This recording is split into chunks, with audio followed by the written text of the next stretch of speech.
Good morning बच्चों। Good morning भैया। कैसे हो आप? मैं भी अच्छा हूँ। करें स्टार्ट। बच्चों एक टॉपिक स्टार्ट किया हुआ है हमने, बहुत तेजी की स्पीड के साथ मैं आपको बताऊंगा कि हमने क्या स्टार्ट किया हुआ है। एक बार रिकॉल करा दूं जस्ट, क्योंकि थोड़ा टॉपिक क्या है, टेक्निकल है।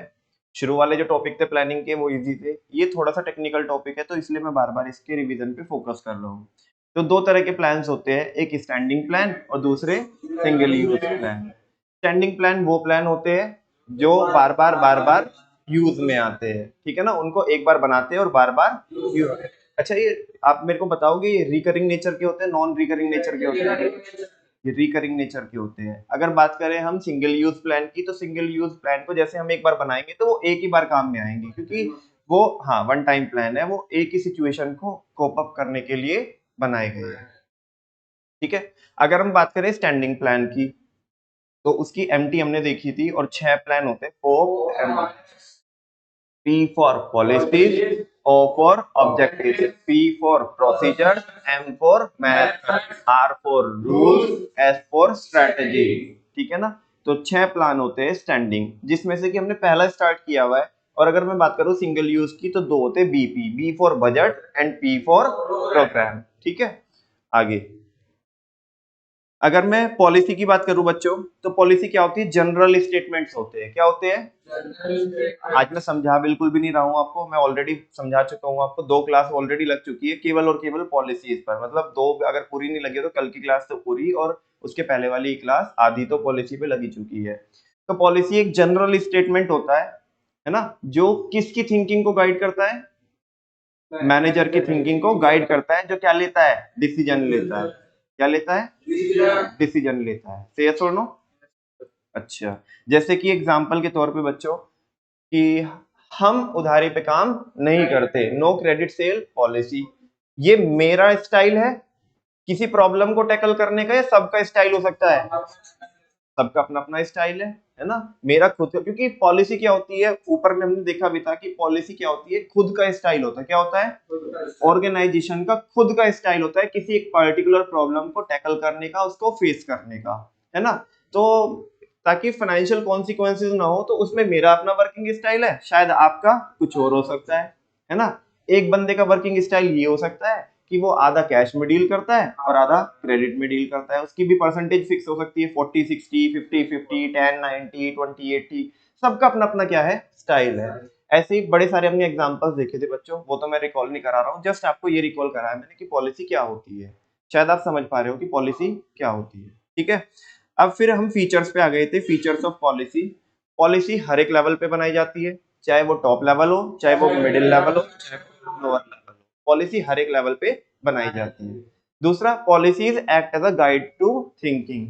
पॉलिसी क्या करती है, गाइड का काम करती है। किसका काम करती है? गाइड का काम करती है। किसके लिए?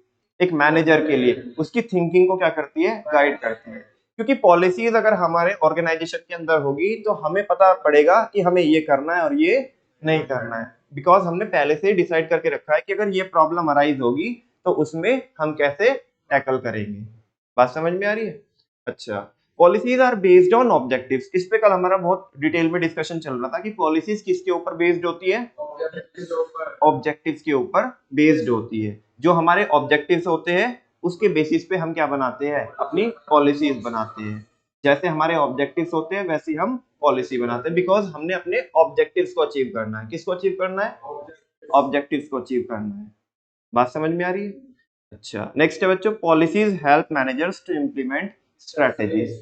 यहाँ से हमें मेनली जो डिस्कशन अपना स्टार्ट करना है, 3 पॉइंट में कल आपको पढ़ा चुका था। कह रहे कि पॉलिसीज का फीचर ये है कि पॉलिसी मैनेजर की क्या करती है, हेल्प करती है किसको इम्प्लीमेंट करने में, स्ट्रैटेजीज को।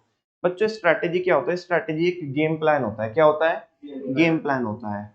गेम प्लान कैसा कि बेसिकली ना, स्ट्रैटेजी को एक फ्यूचर एक्शन प्लान भी बोलते हैं। क्या बोलते हैं? Future action plan. Future action plan क्यों बोलते हैं? कि क्योंकि जो स्ट्रैटेजी होती है वो सामने वाले के मूव को देख करके हमने जो प्लान बनाया होता है उसको क्या बोलते हैं, स्ट्रैटेजी। उसको जैसे अगर मैं हिंदी में बोलूँ तो बहुत मतलब बहुत हार्श सा वर्ड है हिंदी में स्ट्रैटेजी का। स्ट्रैटेजी का मतलब होता है षड्यंत्र।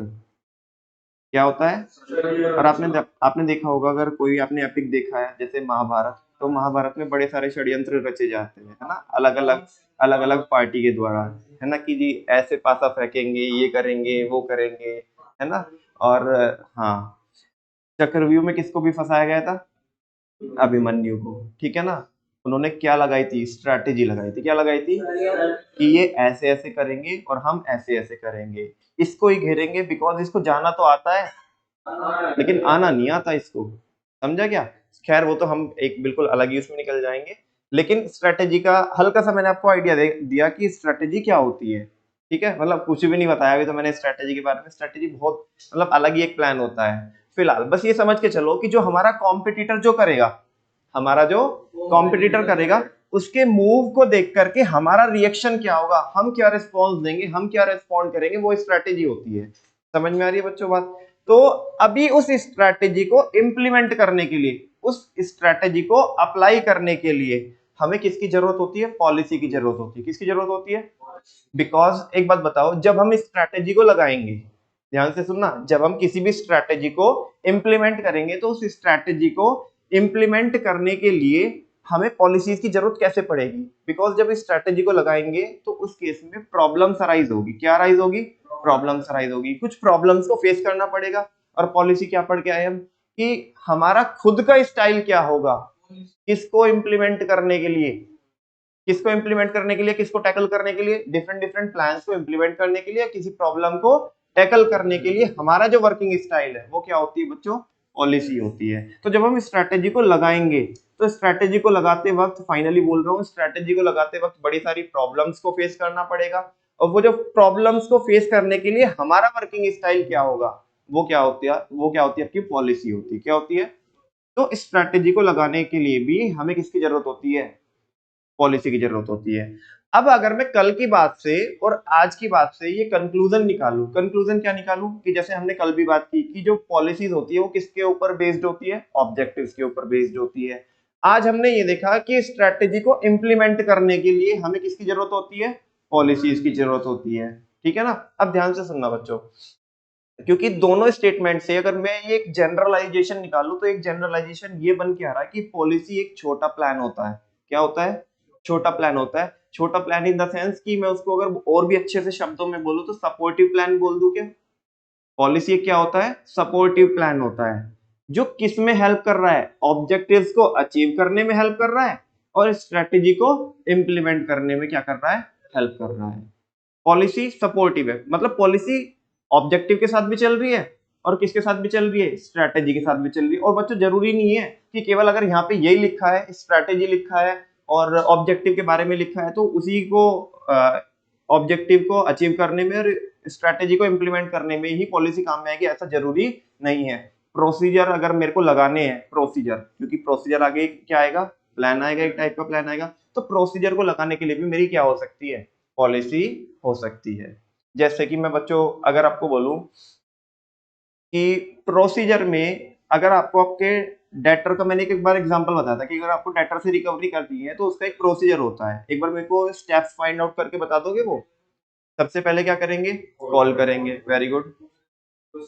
दूसरी बार उसे रिमाइंड कराएंगे, मेल वगैरह लिख देंगे। मतलब चलो कॉल भी अगर बाद में करेंगे तो पहले मेल लिख देंगे, पहले एंड पे मेल लिख देंगे कस्टमर को, फिर क्या करेंगे?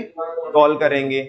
और अगर कॉल का भी रिस्पॉन्स नहीं है तो फिर पर्सनली क्या करेंगे? मीट करेंगे उससे। और पर्सनली मीट करके भी अगर पेमेंट की रिकवरी नहीं हो रही है तो फिर लीगल एक्शन लेंगे। ये मैंने आपको एक बार प्रोसीजर के जैसे लेट सपोज 4 स्टेप बताए। और जरूरी नहीं है कि हर एक बंदे के यही स्टेप हो, चार मतलब 4 स्टेप में ही पूरा प्रोसीजर हो, किसी के 5 भी हो सकते हैं, किसी के 3 भी हो सकते हैं, वो तो डिपेंड करता है। समझ आ रही ना? अब ध्यान से सुनो, ये प्रोसीजर को इंप्लीमेंट करने के लिए ये तो तुम्हारी पॉलिसी होगी ना कि तुम्हें 4 स्टेप लगाने हैं या 3 स्टेप लगाने हैं या 5 स्टेप लगाने हैं। अच्छा, जैसे मान लिया अगर आपको क्या करना है, एक पहला जो पहले वाला स्टेप था, पहले वाले स्टेप में हमने मेल लिखी थी। क्या लिखी थी? मेल लिखी थी। अब जरूरी है सब बंदे मेल ही लिखेंगे? ये कोई रूल तो है नहीं, ये कोई रूल तो है नहीं। हम कॉल भी कर सकते हैं। अच्छा, वो बोला कि मैसेज भी कर सकते हैं, तो ये तो हमारे ऊपर डिपेंड करता है ना कि हमारी पॉलिसी क्या है। अगर हम बहुत ज्यादा ऑथेंटिकेटेड किसको मानते हैं? मेल को मानते हैं। तो हम हमारी पॉलिसी ये है कि भाई हम तो सारी कॉन्वर्सेशन किससे करेंगे? मेल से करेंगे। हम तो सारी कॉन्वर्सेशन टेलीग्राम से करेंगे, हमारी पॉलिसी है, ठीक है ना। जरूरी है कि सब टेलीग्राम से करेंगे? व्हाट्सएप से भी कर सकते हैं।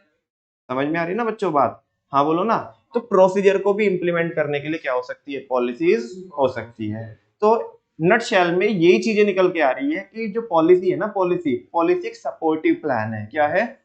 जो बाकी प्लान को इंप्लीमेंट करने में क्या करता है, हेल्प करता है ना। और अगर पॉलिसी को आपको डिफाइन करना हो तो पॉलिसी को दो स्टेटमेंट में कैसे डिफाइन करोगे, मेरे को बस ये बता दो जल्दी। पॉलिसीज जनरल स्टेटमेंट्स होते हैं जो एक मैनेजर की थिंकिंग को गाइड करते हैं, है ना।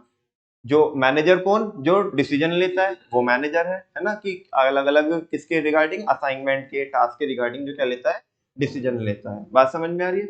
अच्छा, और भी अच्छे से शब्दों में बताना तो कैसे बताएंगे इसको, कि पॉलिसी खुद का क्या होता है, हमारा स्टाइल होता है किसी एक पर्टिकुलर प्रॉब्लम को क्या करने का, टैकल करने का। बात समझ में आई? चलो, आई होप आपको ये फोर्थ वाला पॉइंट क्या हो गया होगा, समझ में आ गया होगा। किसी को कुछ कहना सुनना कि पॉलिसीज स्ट्रैटेजीज को इंप्लीमेंट करने में क्या करती है, हेल्प करती है। ठीक है, एक एग्जांपल समझाना है, लेकिन एग्जांपल ना, इसमें ना जब मैं आपको स्ट्रैटेजी बताऊंगा ना, होल्ड ऑन फॉर एग्जांपल, एक एग्जांपल डिस्कस करना है पूरी केस स्टडी बना के। वो जब स्ट्रैटेजी समझाऊंगा ना, उसके साथ ही क्या करूंगा, मैं आपको समझाऊंगा वो एग्जांपल की पॉलिसी क्या है। जैसे बच्चों, अगर हल्का सा टच दूं मैं आपको, जैसे एक कंपनी की पॉलिसी ये हो सकती है कि हम ना अपने प्रॉफिट को मैक्सिमाइज करने के लिए किसी भी हद तक जा सकते हैं, चाहे वो फेयर मीन्स हो, चाहे वो अनफेयर मीन्स हो। समझ रहे हो? चाहे वो फेयर मीन्स हो, चाहे वो अनफेयर मीन्स हो, मतलब वो सही तरीका हो, चाहे वो गलत तरीका हो, उससे सोसाइटी का फायदा हो या नुकसान। लेकिन मान लिया किसी एक ऑर्गेनाइजेशन की पॉलिसी ये भी हो सकती है कि हमें क्या करना है, हमें अपने प्रॉफिट को तो इंक्रीज करना है, but by only fair means. कौन से तरीके से? केवल फेयर तरीके से। तो बच्चों, जब भी हमारे पास कुछ इस तरह के प्रपोजल्स आएंगे कन्हैया, जब भी हमारे पास इस तरह के प्रपोजल्स आएंगे कि सामने से बंदा हमें ऑफर कर रहा है कि, लेकिन उससे ना कुछ क्या होगा कि उससे कुछ सोसाइटी के लिए गलत होगा, वो अनफेयर तरीका है, लेकिन उससे प्रॉफिट बड़ा तगड़ा आएगा हमें। तो और अगर हमारी पॉलिसी है कि नहीं, हम तो अपने प्रॉफिट को बढ़ाएंगे, जस्ट किसको यूज करके, फेयर मीन्स को यूज करके। तो मैं आपसे पूछना चाहता हूँ कि क्या हम इसको वो करेंगे, इस वाले ऑप्शन को अडॉप्ट करेंगे? नहीं। ये हल्का सा टच दिया मैंने आपको, बस जरा सा कि आपको समझ में आए कि मैं कहना क्या चाहता हूँ, अपनी बात आप तक पहुंचाना चाहता हूँ। बाकी तो स्ट्रेटेजी में मैं जब पूरा एग्जांपल फ्रेम करूंगा तो वहां पे स्ट्रेटेजी के पॉइंट ऑफ व्यू से बताऊंगा वापस। जल्दी से बताओ मुझे 4 पॉइंट बताओ पॉलिसीज के फीचर्स, है ना। थोड़ा बहुत लंबा खींच रहा है, लेकिन कोई बात नहीं बच्चों, पॉलिसी में क्या है ना कि थोड़ी दिक्कत जाती है बच्चों को एग्जाम में, इसीलिए मैं इसमें इतना टाइम अलॉट भी कर रहा हूँ। फर्स्ट वन इज, ये हर एक लेवल के लिए पॉलिसीज बनाई जाती है, चाहे वो टॉप लेवल हो, चाहे वो मिडिल लेवल हो, चाहे वो लोअर लेवल। एक बात, दूसरी बात, हाँ, ये क्या होता है, ये गाइड करती है, क्या करती है, गाइड करती है किसकी थिंकिंग को, मैनेजर की थिंकिंग, है ना। उसे समझ में आता है कि मेरे को क्या डिसीजन लेना है और क्या नहीं लेना है। जब भी कोई मैनेजर को, ऑर्गेनाइजेशनल मैनेजर को कोई प्रॉब्लम फेस करनी होगी तो वो अपने ऑर्गेनाइजेशन की पॉलिसी जाके देखेगा। क्या देखेगा? वो पॉलिसी जाके देखेगा कि भाई लेट सपोज उसकी पॉलिसी ये है कि तुम्हें पोलाइटली डील करना है। क्या करना है? पोलाइटली डील करना है अपने स्टेक होल्डर से। स्टेक होल्डर कौन होते हैं? स्टेक होल्डर कौन होते हैं? हाँ, who is connected to the business in any aspect, जो हमारे बिजनेस से किसी ना किसी तरीके से क्या है, कनेक्टेड है, उसे क्या बोलते हैं, स्टेक होल्डर बोलते हैं। एक बार मैंने आपसे पूछा भी था स्टेक होल्डर के, आप एग्जांपल दे सकते हो? जैसे कि, कस्टमर, सप्लायर, शेयर होल्डर भी आ जाएंगे, कॉम्पिटिटर, वर्कर्स, गवर्नमेंट, मीडिया, हमारे ऑडिटर, हमारे बैंकर, ये सब लोग कौन होते हैं, हमारे से कनेक्टेड होते हैं, है ना। Stakeholder is a wider term. Stakeholder एक कैसी टर्म होती है, वाइडर टर्म होती है in comparison to shareholder. Shareholder is just a part of stakeholder. तो लेट्स सपोज बच्चों, हमारी पॉलिसी ये है कि हम ना पोलाइटली डील करेंगे किससे, अपने स्टेक होल्डर से, है ना। लेकिन जब बात आपकी सेल्फ रेस्पेक्ट की आए, किसकी आए, सेल्फ रेस्पेक्ट की आए, है ना, तो पानी जब सर से ऊपर उतर जाए तो साइड करो अपनी पोलाइटनेस को, है ना। ये पॉलिसी है, ये क्या है, पॉलिसी। तो आपको वो जब भी आपके सामने कोई प्रॉब्लम आएगी, मैं आपको ये समझा रहा हूँ, कि जब भी आपके सामने कोई प्रॉब्लम आएगी तो उस प्रॉब्लम को आपको टैकल कैसे करना है, आपको उस प्रॉब्लम को फेस कैसे करना है। आप किसको देखोगे, अपनी पॉलिसीज को देखोगे। किसको देखोगे, और तुम ये पॉलिसीज को देखोगे कि हाँ कि हमने पोलाइटली डील करना था, लेकिन नहीं, पोलाइटली डील करके बात नहीं बन रही है, तो आप अपनी पॉलिसी को फिर क्या करोगे, फॉलो करोगे ना, क्योंकि पॉलिसी ने आपको अलाउ किया है, क्या किया है, अलाउ किया है कि नहीं अब ये पोलाइटली मैटर डील नहीं होगा। समझा ना, बात समझ में आ रही है। चलो, तो वापस से हर एक लेवल पे अप्लाई होती है। दूसरा, मैनेजर की थिंकिंग को गाइड करती है, आपको डिसीजन लेने में हेल्प करती है। तीसरा, वो बेस्ड ऑन ऑब्जेक्टिव होती है कि जो भी हमारा क्या है बच्चों, ऑब्जेक्टिव है, उसको अचीव करने में पॉलिसी क्या करती है, हेल्प भी करती है। और जो हम पॉलिसीज ड्रॉ भी करते हैं ना, वो किसके बेसिस पे करते हैं, अपने ऑब्जेक्टिव के बेसिस पे करते हैं। और पॉलिसीज स्ट्रेटेजीज को भी इंप्लीमेंट करने में क्या करती है, हेल्प करती है। नेक्स्ट है last, policies define broad parameters. Policies क्या डिफाइन करती है, ब्रॉड पैरामीटर डिफाइन करती है which a manager may, within which a manager may function.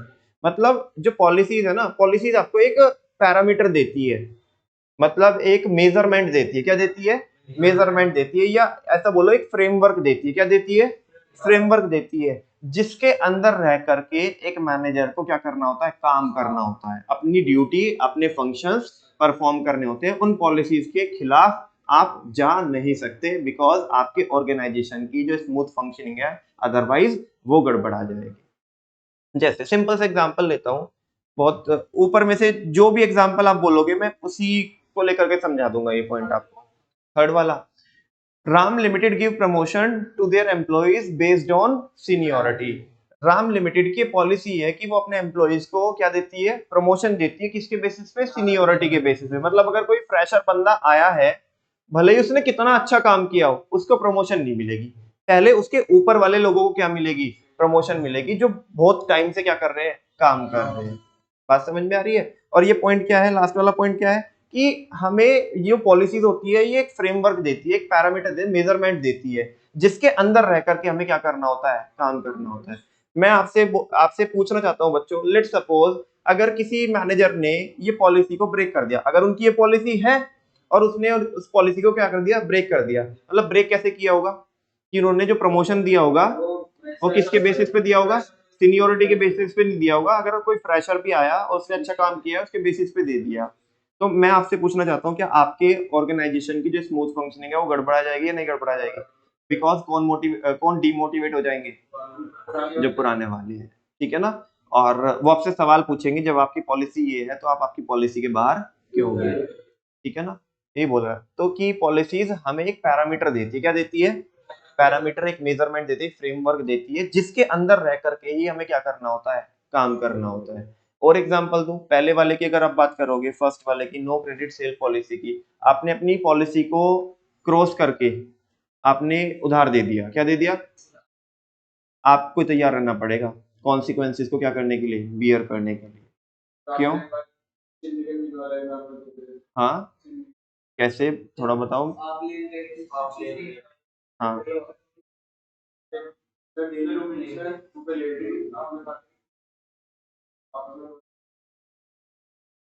चलो वो थोड़ा टेक्निकल हो जाएगा, उसमें आधे बच्चों को समझ में आएगा, आधों को नहीं आएगा, क्योंकि वो एग्जाम्पल वापस से पूरा रिकॉल कराना पड़ेगा। लेकिन अगर आपने अपनी क्रेडिट सेल वाली policy, no credit sale policy है आपकी, अगर उसको क्रॉस करके अगर आपने दिए, तो आपको फाइनेंशियल कॉन्सिक्वेंसेस बियर करने पड़ सकते हैं कि नहीं पड़ सकते हैं। आज तक जिंदगी में आपने आपके अकाउंट्स में बैड डेट की एंट्री नहीं डाली, अब डालनी पड़ सकती है। क्यों, ये कॉन्सिक्वेंसेस क्यों आ रहे हैं, बिकॉज तुमने अपनी पॉलिसी को क्या किया है, ओवरलुक किया है, पैरामीटर से बाहर जाके तुमने अपने एक जो फ्रेमवर्क था ना, उससे बाहर जाकर के तुमने क्या किया है, काम किया है, ठीक है ना। चारों पॉइंट पे बच्चों मैंने आपको एग्जांपल दिए, वापस से लास्ट टाइम बोल रहा हूँ, बस 4 पॉइंट मेरे को बता दो, पॉलिसीज के फीचर बता दो, हर एक लेवल पे लगेगी। दूसरा, मैनेजर की थिंकिंग गाइड करती है, ऑब्जेक्टिव्स के ऊपर बेस्ड होती है, जैसे हमारे ऑब्जेक्टिव्स होंगे उसी के अकॉर्डिंग हम अपनी पॉलिसीज बनाएंगे। और चौथा, हाँ, वो मैनेजर की क्या करती है, हेल्प करती है स्ट्रैटेजीज को क्या करने में, इम्प्लीमेंट करने में। बात समझ में आ रही है। नेक्स्ट बच्चों, नेक्स्ट प्लान हमारा ऑब्जेक्टिव्स। क्या है बच्चों? आम नॉर्मल लैंग्वेज में ना, आम भाषा में ना, ऑब्जेक्टिव को लोग एम बोल देते हैं, और मैंने लिखा जरूर है एम यहाँ पे, लेकिन जबरदस्ती से लिखा है, बिकॉज एम में और ऑब्जेक्टिव में फर्क होता है। एम तो होता है जनरल, एम होता है जनरल, और ऑब्जेक्टिव होते हैं स्पेसिफिक। क्या होते हैं? स्पेसिफिक। अभी उसमें कुछ फर्क होता है, वो फर्क हम यहाँ पे डिस्कस करेंगे। फिलहाल कई बार हमने ये डिस्कस किया है कि ऑब्जेक्टिव्स क्या होते हैं, है ना? 2-3 बार तो इस चैप्टर में एटलीस्ट हमने पढ़ा ही है कि ऑब्जेक्टिव्स क्या होते हैं। जल्दी बोलो, ऑब्जेक्टिव्स क्या होते हैं? Objectives are those end points towards which all the activities of an organisation are directed.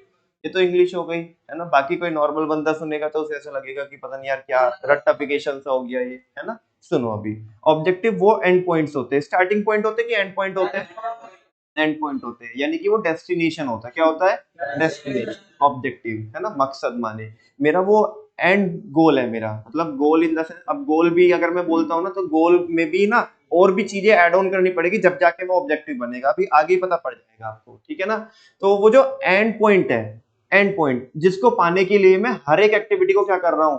Perform कर रहा हूँ, है ना? जैसे हम सबका यहाँ पे क्या है? कॉमन ऑब्जेक्टिव है ना? वो आज के दिन पे तो हमारे पास नहीं है, मतलब आज हम उसे विजुअलाइज कर पा रहे हैं कि आने वाले मई के महीने में, है ना, जून के महीने में जब आपका रिजल्ट आ रहा होगा, है ना, और आप बहुत अच्छे अच्छे आपके हैप्पी हैप्पी क्या होंगे? फेसेस होंगे, और आप आपके पेरेंट्स को, आपके टीचर्स को क्या करा रहे होंगे? प्राउड फील करा रहे होंगे, ठीक है ना? मिठाई तो चलो कोई बात नहीं, खिलाना मत खिलाना, लेकिन बस वो तो टीचर तो ऐसे ही खुश हो जाता है, ठीक है? और पड़ोसी जल रहे होंगे, तो ऐसे में बच्चों क्या है कि वो तुम आज विजुअलाइज कर पा रहे हो, वो स्टार्टिंग पॉइंट नहीं है, वो क्या है? एंड पॉइंट है। अच्छा, उस चीज को पाने के लिए, ये आप सुबह सुबह आ रहे हो टाइम पास करने के लिए आ रहे हो यहाँ? हाँ, हम उठ के आ रहे हैं सुबह सुबह, और हम पढ़ाने के लिए आ रहे हैं, और तुम पढ़ने के लिए आ रहे हो। ये टाइम पास के लिए कोई आ रहे हैं यहाँ पे? हाँ, पढ़ने के लिए आ रहे हैं ना, है ना? और अपनी सेल्फ ग्रोथ के लिए आ रहे हैं। किसके लिए आ रहे हैं? सेल्फ ग्रोथ के लिए आ रहे हैं, कि ताकि हम क्या कर सके? एक अच्छी खासी एक नॉलेज गेन कर सके, एक अच्छा अपना बेस बना सके नॉलेज वाइज, है ना? जिसका आउटकम में हमें वो मार्क्स मिलेंगे। मार्क्स हमारा मेन ऑब्जेक्टिव नहीं है, वो हमें आउटकम में मिलेंगे। बात समझ में आ रही है ना बच्चों? तो ऑब्जेक्टिव वो एंड पॉइंट है, ऑब्जेक्टिव वो एंड पॉइंट है टुवर्ड्स विच, जिसके लिए all the activities of an organization are directed, जिस या परफॉर्म, जिसके लिए वो सारी एक्टिविटीज क्या की जाती है? परफॉर्म की जाती है।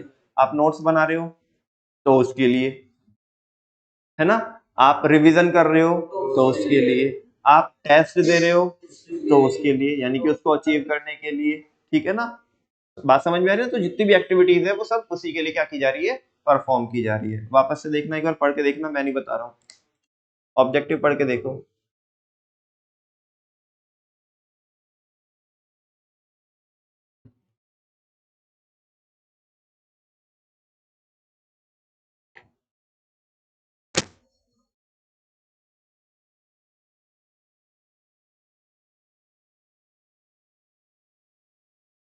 आया समझ में? Objectives are those end points, ये वो एंड पॉइंट्स होते हैं towards which all the activities of an organisation are directed और परफॉर्म्ड। सिंपली समझ में आया ना? They are the end result of every activity. नहीं नहीं, स्टार्टिंग रिजल्ट होता है भैया, स्टार्टिंग रिजल्ट। स्टार्टिंग में रिजल्ट कैसे आएगा? उसके लिए तो काम करना होता है, टाइम पास कोई ना करना होता है, ठीक है ना? वो तो एंड में आएगा। तो ऑब्जेक्टिव क्या होता है? एंड रिजल्ट होता है। क्या होता है? हर एक एक्टिविटी का एंड रिजल्ट क्या होता है? ऑब्जेक्टिव होता है। और अगर तुम्हारा कोई ऑब्जेक्टिव ही नहीं है, तो तुम अपना टाइम, एनर्जी, मनी सब क्या कर रहे हो? वेस्ट कर रहे हो, ठीक है ना? और आपकी लाइफ में कोई भी क्या नहीं होगी? डायरेक्शन, जब आपके पास कोई टारगेट ही नहीं है हिट करने के लिए, ठीक है? अब बच्चों, कुछ आपने नॉर्मल वर्ड सुने होंगे मार्केट में, जैसे कि एम, टारगेट, गोल, है ना? और इन एक ऑब्जेक्टिव भी। तो ये जो शुरू वाले जो मैंने 3 बोले, एम, टारगेट और गोल, ये लगभग लगभग आप ऐसे मान के चलो कि सिनोनियम्स होते। क्या होते हैं? फिर ऐसा क्या होता है कि ऑब्जेक्टिव में ऐसा क्या अलग है इन तीनों से, कि जो हम इसको अलग से क्या कर रहे हैं, बिल्कुल इतना फोकस कर रहे हैं, बार बार हमने 2 बार पहले भी देखा इस चैप्टर में, इसमें यहाँ पे भी अभी पढ़ रहे हैं हम, शायद एक आध बार और भी आगे आ जाए, किसी चैप्टर में हमें देखना पड़ जाए कि ऑब्जेक्टिव क्या होता है। हम जनरली ऐसे क्यों नहीं बोल रहे एम, टारगेट, गोल, ऐसे क्यों नहीं बोल रहे? बिकॉज बच्चों जो गोल होता है, गोल के अंदर अगर कुछ चीजें एड ऑन हो जाए तो वो क्या बन जाता है, ऑब्जेक्टिव बन जाता है। क्या बन जाता है? अब वो क्या चीजें ऐड होगी, देखो यहाँ पे फीचर्स ऑफ ऑब्जेक्टिव। बच्चों ऑब्जेक्टिव का एक ऑब्जेक्टिव के फीचर्स जो होते हैं, है ना, वो क्या होता है, objective should be smart, objective should be smart, या इनफैक्ट शुड भी ना बोलूं तो मैं बहुत अच्छे से बोलूं तो objective must B smart. Objective क्या होने चाहिए, या होने ही चाहिए, क्या होते ही है ऑब्जेक्टिव, ऑब्जेक्टिव होते ही स्मार्ट है। स्मार्ट बोले तो एज फॉर स्पेसिफिक। अब मैंने थोड़ी देर पहले क्या भी गाना गाया मैंने, है ना, कुछ आपको समझ में आया कि नहीं आया वो अभी समझ में आ जाएगा। ध्यान से देखना बच्चों, मैं ये बोलता हूं आपको कि मेरे को ना सेल्स इंक्रीज करनी है, एक स्टेटमेंट तो ये है, और एक स्टेटमेंट ये है कि मेरे को 20% से सेल्स इंक्रीज करनी है। मैं आपसे पूछना चाहता हूं इसमें से जो दोनों स्टेटमेंट मैंने बोले, दोनों स्टेटमेंट में ऑब्जेक्टिव कौन है और एम कौन है? सेकंड वाला ऑब्जेक्टिव है, फर्स्ट वाला क्या था? हाँ? तो दूसरे में भी तो हमने यही बोला, उसमें हमने टू बी स्पेसिफिक होके बोला। अरे सेल तो इंक्रीज करनी है, सेल तो 1000% से भी इंक्रीज हो सकती है, 2000% से भी इंक्रीज हो गया, 100% से भी, 50% से भी, 1% से भी, 0.1% से भी अगर हो गई तो हम क्या बोलेंगे, देखो सेल तो इंक्रीज हुई है ना। लेकिन अगर आपको ऑब्जेक्टिव की बात करनी है तो आपको स्पेसिफिक होना पड़ेगा, आपको फिक्स करना पड़ेगा कि हाउ मच, है ना, how much sale, how much sale you would like to increase, है ना। तो हमने बोला कि हमको क्या करना है, अपने को 20% से अपनी सेल्स इंक्रीज करनी है। तो objectives must be specific. Objectives क्या होते हैं, स्पेसिफिक होते हैं। पहला एस फॉर स्पेसिफिक। अच्छा, बात समझ में आई कि जहां पे मैं स्पेसिफिक हम बात कर रहे हैं बिल्कुल, कि एक तो सेल्स को इंक्रीज करना है और दूसरा 20%। अब जैसे बच्चों मान लिया हमारे बहुत सारे प्रोडक्ट हैं, है ना, हमारा डाइवर्सिफिकेशन हो रखा है। क्या हो रखा है? अब डाइवर्सिफिकेशन तो सारे बच्चे समझते हैं कि डाइवर्सिफिकेशन क्या होता है, कि हमारा ना जो हम बिजनेस करते हैं वो more than one line of product में बिजनेस करते हैं। बात समझ में आ रही है आपको? अच्छा, तो इस केस में अगर मेरे को सेल्स बढ़ानी है तो सेल्स, मैंने बोला कि मेरे को 10% से सेल इंक्रीज करनी है, लेकिन यहाँ पे मैं और भी ज्यादा स्पेसिफिक हो सकता हूँ कि मेरे को इस प्रोडक्ट की, मान लिया हम चेयर्स में भी डील करते हैं और हम फैन में भी डील करते हैं, तो हमने बोला कि हमको आने वाले साल में, अगले 1 साल में, अभी कुछ फीचर्स और भी आप आगे देखोगे, मैंने स्टेटमेंट में बहुत सारे फीचर्स कवर कर लिए। आने वाले 1 साल में हमें चेयर की सेल को 10% से इंक्रीज करना है। देखो कितना स्पेसिफिक स्टेटमेंट दिया। अगर मैं बोलता हूँ कि हमें सेल इंक्रीज करनी, तो एक जनरल स्टेटमेंट है। अब ये नहीं पता पड़ रहा ना कितने साल में करनी है, कितनी करनी है, किसकी करनी है, समझ में आ रही है? तो ये सारी चीजें क्लियर करी किसने, ऑब्जेक्टिव ने। बिकॉज ऑब्जेक्टिव क्या होते हैं, स्मार्ट, स्मार्ट होते हैं माने एस फॉर स्पेसिफिक। अच्छा, अभी मैंने बोला कि ऑब्जेक्टिव में जैसे कि स्पेसिफिक होकर के मैंने बोला 10% से सेल इंक्रीज करनी है, 20% से करनी है, 30% से करनी है ना। तो मैं ये मेजर कर पा रहा हूँ या नहीं कर पा रहा हूँ, इसको कैलकुलेट कर सकते हैं कि नहीं कर सकते हैं? तो ऑब्जेक्टिव को हम कैलकुलेट कर सकते हैं। तो objective must be measurable, M for measurable, उसको हम मेजर कर सकते हो, ठीक है ना, मतलब नंबर्स की टर्म्स में उसे हम काउंट कर सकते हो, मेजर कर सकते हो, कुछ भी आप बोलो। समझ में आ रही है बात? नेक्स्ट है ऑब्जेक्टिव मस्ट बी या शुड बी कैसा होना चाहिए, अचीवेबल। वो क्या हो, अचीवेबल हो। एक बार मैंने ऐसे बोला था, अरे कल को मुकेश अंबानी को खरीदने का प्लान चल रहा है, कल के कल, ऐसे कोई ना है, ऐसे कोई ना होता है कि ऑब्जेक्टिव क्या होना चाहिए, अचीवेबल। हम, तुम्हारा एम हो सकता है, ध्यान से सुनो, तुम्हारा एम हो सकता है कि हाँ कि हमें मुकेश अंबानी को पीछे छोड़ना है, तुम्हारा एम हो सकता है, उसमें इतना बड़ा सोचने में कोई वो नहीं है, मतलब कोई हम ये नहीं बोल रहे कि आप सोच नहीं सकते, आप कर नहीं सकते, या हम आपके टैलेंट पे, आपके कैलिबर पे क्या कर रहे हैं, शक कर रहे हैं। ये एम हो सकता है, ये आपका हो सकता है, किसी और का हो सकता है, मेरा हो सकता है। लेकिन अभी अगर मैं ये बोलूँ कि ये ऑब्जेक्टिव है, और अभी ऑब्जेक्टिव में मैं ऐसे बोल रहा हूँ कि अगले 10 दिनों में, अगले 5 दिनों में, तो समझ में नहीं आती बात। समझ में आ रही ना बात? तो ऑब्जेक्टिव कैसा भी होना चाहिए, अचीवेबल भी। हवा में मतलब धूल में लट नहीं चला रहे हो तुम, मतलब कहाँ पे चले गए हम, मैदान में चले गए, ठीक है ना, और लठ लेकर के धूल में चला रहे हैं और धूल उड़ा रखी है और बस सबको कहते फिर रहे हैं देखो हमने धूल उड़ा रखी है। अबे था कौन सामने, तुम तो धूल में लठ चला रहे थे, ठीक है ना। तो वैसा तो अचीवेबल होने चाहिए, क्या होना चाहिए, तुम जाके अपने बर्थडे मार रहे हो कि देखो हमने ये कर दिया हमने वो कर दिया, क्या कर दिया तुमने, धूल में तो लठ चला रहे थे, तो अचीवेबल भी होना चाहिए, ठीक है ना। Objective must be specific, S for specific, M for measurable, A for achievable, ठीक है ना। वो अचीव भी हो जाने चाहिए, ऐसे हो कि तुम सोच समझ के बोल रहे हो। जैसे हमने एक फीचर पढ़ा था ना कि planning helps in setting objective, planning किस में हेल्प करती है, तो हम कैसे ऑब्जेक्टिव ही सेट करेंगे जो अचीवेबल हो, जो क्या हो, अचीवेबल हो, ठीक है ना, जो अचीव हो सके, यानी कि हवाबाजी कुछ नहीं होगी। नेक्स्ट है बच्चों आर फॉर रेलिवेंट, क्या है, R for relevant, objective must be relevant, वो कैसे होने चाहिए, रेलिवेंट होने चाहिए। बात समझ में आई क्या आपको। अब रेलिवेंट का मतलब क्या होता है, देखो रेलिवेंट मतलब मेरे से उनका कुछ ना कुछ क्या हो, कनेक्शन हो, है ना। जैसे मान लिया मैं तो पढ़ाता हूँ आपको, मैं अपने ऑब्जेक्टिव सेट कर रहा हूँ 10 किलो मिठाई लेके आनी है अगले 1 महीने में, बताओ मेरे से क्या मतलब है उसका, मेरे मेरे काम से उसका कुछ मतलब है। लेकिन अगर मैं ये बोलता हूँ कि अगले 1 महीने के अंदर मेरे को 2 चैप्टर्स कंप्लीट कराने हैं, तो ये हमारे लिए रेलिवेंट है नहीं है, मतलब ये हमारे लिए मैटर करता है कि नहीं करता है। तुम अगर मेरे को बोलो कि भैया बाहर रोड बन रही है और ये रोड 1 महीने में कंप्लीट हो जाएगी, तो इससे मेरा कोई मकसद है, डायरेक्टली तो नहीं है, ठीक है ना, इनडायरेक्ट हो सकता है कि बच्चे आते हैं उन्हें प्रॉब्लम ना हो अपने व्हीकल को लेके आने में, ठीक है ना, तो वैसा, लेकिन डायरेक्टली तो कोई मकसद नहीं है।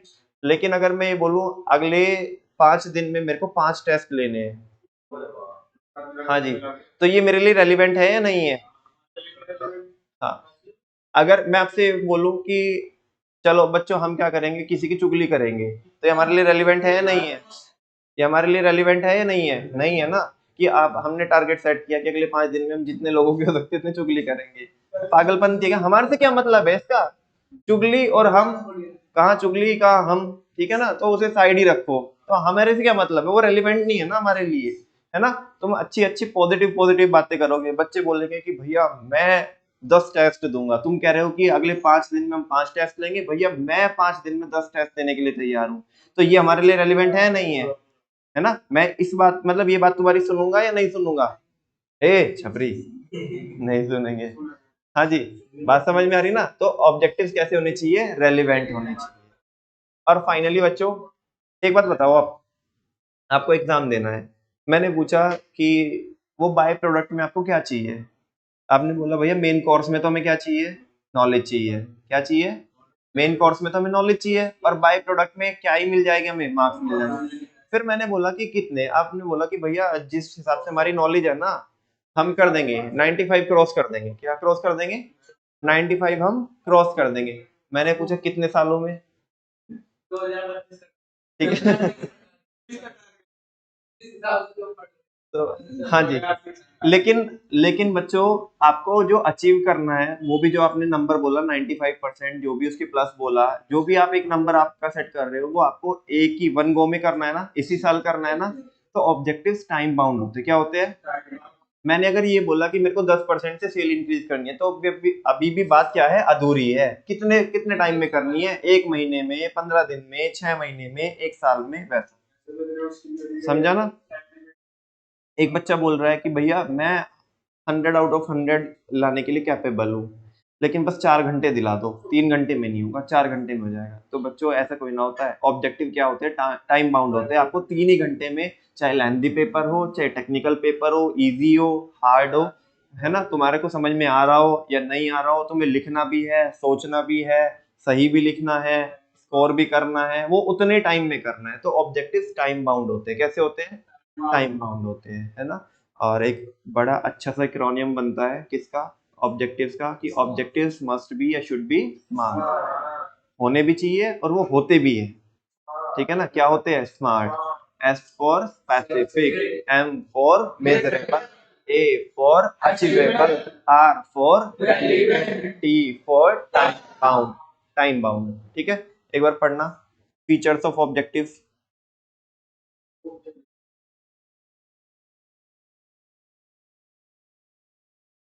Objectives are specific, that is objectives determine what is to be done.